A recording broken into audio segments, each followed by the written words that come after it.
ជំរាបសួរបងប្អូនទាំងអស់គ្នាចាព្រឹកមិញបានអីភាសាចាព្រឹកមិញខ្ញុំបានកាទៀវហើយនេះខ្ញុំរៀបចំធ្វើសាច់គួងពីល្ងាចមានពោតមានការ៉ុតមានសាច់ជ្រូក3ជាន់មានសាច់សុទ្ធមានខ្ទឹមសមានបកាក៏ដូចជាជីវ៉ាន់ស៊ុយណាខ្ញុំរៀបវាដាក់ចូលគ្នាទៅហើយខ្ញុំដាក់ចូលទៅក្នុងកូនប្រអប់ទូចមួយដើម្បីទុកធ្វើអាហារពេលព្រឹកអាហារពេលព្រឹកបើយើងចង់ងើបមកធ្វើមួយផ្លែតបានហូបតើតែយើងរៀបចំពីល្ងាចដែរអញ្ចឹងណាបងប្អូនចានេះខ្ញុំងើបព្រលឹមឡើងព្រឹកឡើងមានខ្ញុំចំណាយពេលកន្លះម៉ោងពីព្រោះអាហារពេលព្រឹកយើងមិនអាច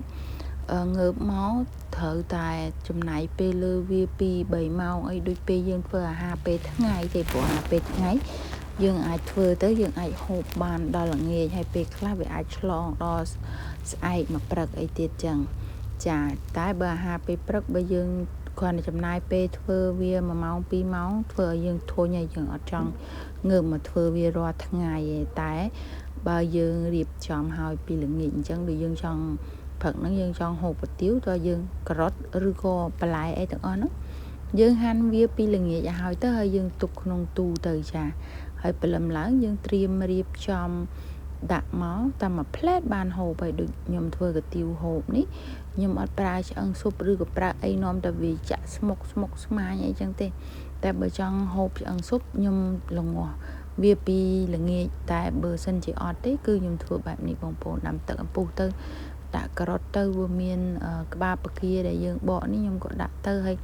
បងនំស៊ុបមួយដុំទៅបងគ្រឿងហើយជាការស្រេចប៉ុណ្ណឹងហើយថែម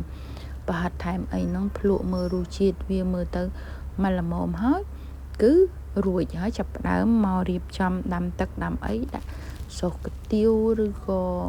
មានសណ្តែកអីដាក់ថែមអីចឹងទៅតែពេលច្រើនខ្ញុំហូបកាទៀវពេលព្រឹកមិនដែលបានដាក់សណ្តែកឬក៏អីត្រឹមត្រូវព្រោះយើងបើសិនជាមានទៅក៏ដាក់ទៅបើមិនមានទេក៏អត់បានដាក់អីចឹងទៅចាតែថ្ងៃនេះមានសណ្តែកដែលខ្ញុំស្រោះហើយមុនខ្ញុំស្រោះជាមួយនឹងកាទៀវហ្នឹងខ្ញុំស្រោះប្រហែលជា2-3នាទីអីទេរួចហើយខ្ញុំក៏ស្រង់វាដាក់ចូលទៅក្នុងចានអញ្ចឹងទៅបើសិនជាត្រូវហូបព្រលឹមឡើងកាទៀវអញ្ចឹងខ្ញុំស្រោះតែប៉ាហើយនឹងម៉ាក់មុនទេខ្ញុំហើយនឹងគ្រួសារឬក៏កូនអីតោះតែទៅងូតទឹកងូតអីហើយអញ្ចឹងទៅបានយើងចេញមកស្រោះញ៉ាំអីបន្តទៀតទៅចាអានេះខ្ញុំស្រោះកាទៀវហើយខ្ញុំចាប់ផ្ដើមស្រោះគួងចាដាក់គួង2-3ចំណិតគួងនេះខ្ញុំធ្វើមកកូនប្រអប់ប៉ុណ្ណឹងប៉ុន្តែដល់ពេលហើយដាក់ចូលក្នុងទឹកស៊ុបទៅបាន5-6ហើយហ្នឹងសម្រាប់ប៉ាម៉ាក់ហើយដល់ពេលវេនខ្លួនឯងញ៉ាំទៅជាបំពងវិញដោយសាររសជាតិរបស់យើងអត់ធ្វើឲ្យវាដិតទេអញ្ចឹងរសជាតិមកល្មមញ៉ាំទៅឆ្ងាញ់អញ្ចឹងណាចាដាក់ចូលទៅយើងដាក់ទឹកស៊ុបអីចឹងទៅគួងកាទៀវគួងអីចឹងមើលទៅឆ្ងាញ់ឯដូចគេធ្វើនៅហាងដែរតាមការពិតរសជាតិរបស់យើងនឹងវាមិនដូចហាងទេព្រោះហាងគេលំងាស់ឆ្អឹងស៊ុបណាប៉ុន្តែបើថាឲ្យឆ្ងាញ់បងប្អូនព្រោះយើងធ្វើខ្លួនឯងអញ្ចឹងយើងដឹងរសជាតិថាឆ្ងាញ់ឬក៏មិនឆ្ងាញ់យើងថែមគ្រឿងឲ្យវាទៅតាមរសជាតិរបស់យើងចង់ហូបទៅតែបើឲ្យវាមានជាតិខ្លាំងមានឆ្អឹងស៊ុបមានអីគឺអត់មានទេយើងធ្វើហូបសាមញ្ញធម្មតាបែបយើងអីចឹងណាបងប្អូនចានេះខ្ញុំឆ្អិន3-4អីខ្ញុំស្រង់ដាក់មួយចានដាក់ជូនម៉ាក់ខ្ញុំគាត់ភាសាព្រលឹមឡើងដោយសារគាត់ចាស់បងប្អូនអើយគាត់ងើបតាំងពីម៉ោង4កន្លះគាត់ធ្វើអីជិបជប់ទៅចាហើយនេះកាទៀវរបស់ខ្ញុំប្រើសាច់គោជាមួយនឹងផាត់សាច់គោហើយក៏ដូចជាមានតែគេហៅហ៊ុនជ្រូកចាខ្ញុំមានថែមហ៊ុនជ្រូកអីចឹងទៅព្រោះថ្លើមមិនសូវជាចូលចិត្តប្រហែលថ្លើមបេះដូងកលៀនតែបើហ៊ុនជ្រូកចូលចិត្តបងប្អូនចាតែសួរថាទិញហ៊ុនជ្រូកហ្នឹង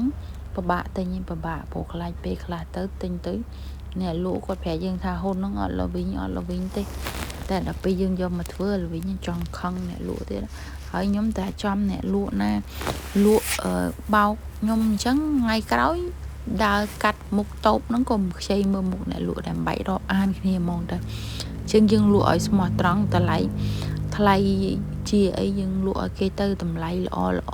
បន្លែល្អសាច់ល្អមកកុំកុហកអីចឹងណាចាហើយនេះរួចរាល់ហើយបងប្អូន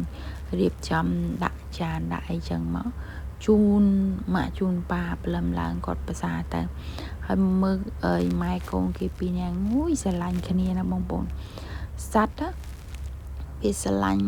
កូនវាពេលខ្លះយើងពិចារណាមនុស្សយកកូនទៅបោះចោលយកអីវាចង់ថាវាមិនបានដូចសត្វទៀតហើយព្រឹកនេះកូនខ្ញុំគេមិនទៅរៀនទេងើបព្រលឹមឡើងមកលេងត្មងបងប្អូនគេបានរបស់ថ្មីអញ្ចឹងគេលេងអូយសប្បាយណាស់ចាហើយដល់ពេលកូនកំមុំខ្ញុំអីហ្នឹងcôគេមិនតន់ចង់ក្រោមដែលគេចង់នៅលេងចង់នៅអីក្មេងៗណា